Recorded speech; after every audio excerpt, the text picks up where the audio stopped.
pananakit po niya sa mga bata. Sinusuntok. Dahil yung mga sagot niyang may GPS po yung sasakyan ko. Hindi ko na nakikita yung sasakyan sa bahay nila. Pangalawang sanla na po pala yun. Papasok na ang Pasko sa Pilipinas. Kaya't ang aming paunang regalo, mga kaalaman sa batas. Kapag ang sasakyang pagkakakitaan, isinanla ng driver na pinagkatiwalaan, ano ang batas na iyong makakapitan? Yan ang sasagutin ni na Kuya Alan at Ate Pia kay Mayet na ang pangarap na coaching pang TNVS tinangay ng driver at isinanla sa iba. Makinig sa sasabihin na Ate Pia at Kuya Alan sa payong kapatid. Kapag ang kapatid mo ay nagiging dahilan ng sakit ng ulo ng iyong nanay, pwede mo ba siyang palayasin sa iyong bahay? Yan ang reklamo ni Ruby sa kapatid niyang si Sarah na ang pananakit at pagpapabaya sa sariling mga anak ay ikinaka-stress ng nanay nilang si Rosita.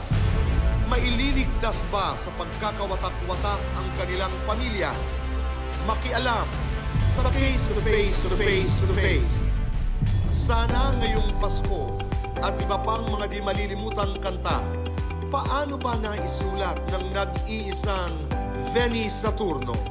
Kantahan at kwentuhan sa Cayetano Inspiring Accounts. At salubungin ang Christmas season ng Pinas na may papremyo, saya at pag-asa sa Alan Piapik. Maraming salamat po sa Cayetano in Action, Boy Abunda, dahil sa tulong po nila napag-ayos po ang problema namin mga pamilya.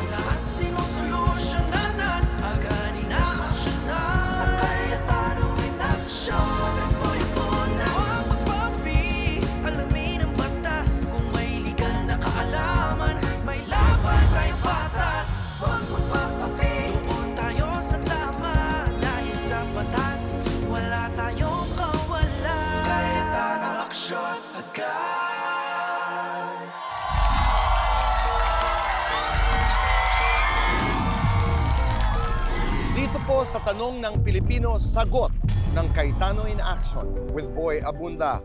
Kasama po natin ang ating mga abogado para sagutin ang inyong mga katanungan.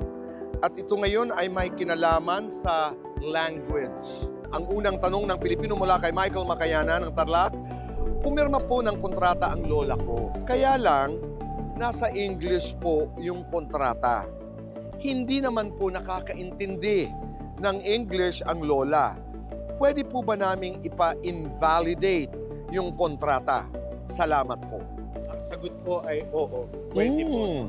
Sa Civil Code po ng Pilipinas, meron pong provision doon na nagsasabi na kapag ang isang partido sa kontrata ay hindi niya naintindihan o yung nasusulat yung kontrata sa lengguaheng hindi niya naintindihan, pwede po niyang ipa-invalidate yun. So it's not enough na nakasulat sa ibang lengguwahe. You have to make sure na meron ding pagkakamali or fraud, panlilin lang dun sa pagpirma ng contract because hindi naintindihan. Add ko lang dun po, ang requirement nga po kasi na nasa batas ay naiintindihan ng both parties. So kung kunwari yung kabilang partido ay hindi naman marunong magbisaya or magwaray, hindi rin po pwede na sa ganong lengguwahe pipirmahan yung kontrata. So yun po, ang importante ay naiintindihan ng parehong partido. Ito namang ating tanong ng Pilipino, number 2, Bray Liano ng Biliran. Malapit sa amin ito.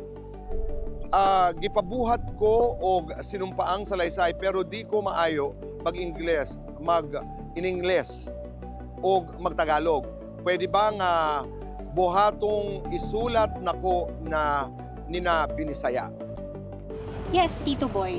Pwede, no? Yung sinumpaang salaysay, pwede niya isulat to sa kanyang local dialect, Bisaya, or kung ano mang dialekto niya, no? In this case, Bisaya ang nabanggit. Ngunit, pag ito po ay ginamit sa isang government agency, or for example, gagamitin sa korte, mas okay po na nakatranslate, Tito Boy, sa English or sa Filipino, na maiintindihan po ng ibang magbabasa. Kasi kung ang notaryo po kasi, magno-notaryo din ito, kailangan po kasing ma-explain ano po sa nanumpa, yung pumirma po sa sinumpaang salaysay, kung ano pong nakasulat doon, and kailangan po subscribe and sworn to. So, ibig sabihin, ina-attest o kino-confirm niya yung truthfulness ng ano po, ng nakasulat doon sa sinumpaang salaysay. Attorney Maria, napakaganda ng paliwanag. Narito naman ang Tanong ng Pilipino number 3 mula kay Emilio Dignadice mula naman sa Marikina. Napakagandang Marikina. Nabasa ko po sa GC na tinawag akong bobo ng isa kong office mate. Dahil daw, hindi ako magaling mag-English. Kaya hindi ako ma-promote. Pwede ko po ba silang kasuhan? Attorney Sari. Yes, Tito Boy. So, ang sagot po dyan ay yes. At marami po tayong pwedeng ikaso, pero in this case, ang gusto ko pong i-discuss ay libel, particularly cyber libel, dahil nagawa po ito online.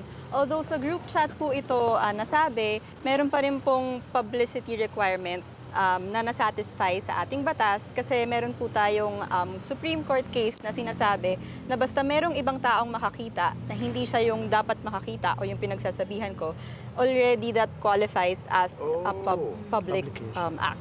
Ang group chat ay maraming tao. Yes. Oo, minsan pamilya, mga kaibigan, depende kung Yes. ano ang constitution, ika nga nung group chat na Yes, yun. Tito Boy. At ang iba pang elements ng libel ay dapat ito ay defamatory o nakakasira ng reputasyon ng isang tao. Another element would be identifiable dapat siya. So yung mga blind item, ganyan. Pero dito in this case, klaro naman na binanggit po yung pangalan niya. And another element would be dapat merong inaakusa sa'yo na crime, defect, or vice.